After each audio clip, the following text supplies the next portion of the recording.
And ABC 7 business commentator Richard Stern is joining us now. And Richard, it's a moral victory of sorts on Wall Street today. Haley, I think you've got it exactly right. And the reason I call it a moral victory is because we were down 95 points. The Dow was down by 95 points at the low of the day and finished with a loss of less than 30. Just by way of reminder, it has nothing to do with President Trump or President Obama, but during the overlap, we have been down 5 out of the past 6 days. As we like to say, more sellers than buyers, and the market goes down. Let's take a look, because that's exactly the case today. The Dow Jones Industrial Average is saying not down 95, down 27, 0.14%, closing at 19,799.85. That on volume of 647 million shares. The NASDAQ for the day barely went anywhere. You see it down just 2.41%, closing at 5,552.94.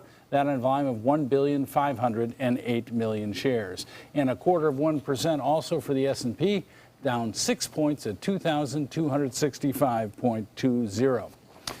Well, shares of McDonald's went down today, but not because of the news the company announced. It was simply a down day on Wall Street. McDonald's said that its same-store sales were higher worldwide, although lower in the U.S. because it's 12 months ago that they introduced their breakfast all day, and they set the bar pretty high.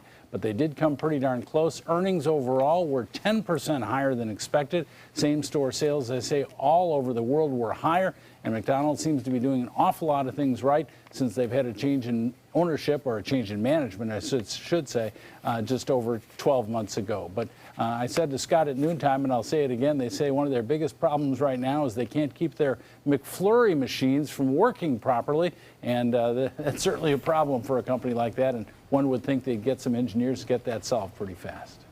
How many times do you go to McDonald's and you want that ice cream cone or that McFlurry and they say the machine's not working? That is frustrating. And then you drive off. There you go.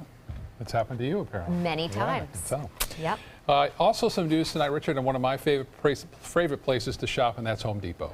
Well, Scott, apparently you've been shopping an awful lot, because the stock today on a down day was up by almost 2%. So Home Depot thanks you for your interest and for your money well spent. Okay. Yeah, I'll be back too, I'm sure, bet you at will. some point. All right, Richard, thank you so much. You're welcome.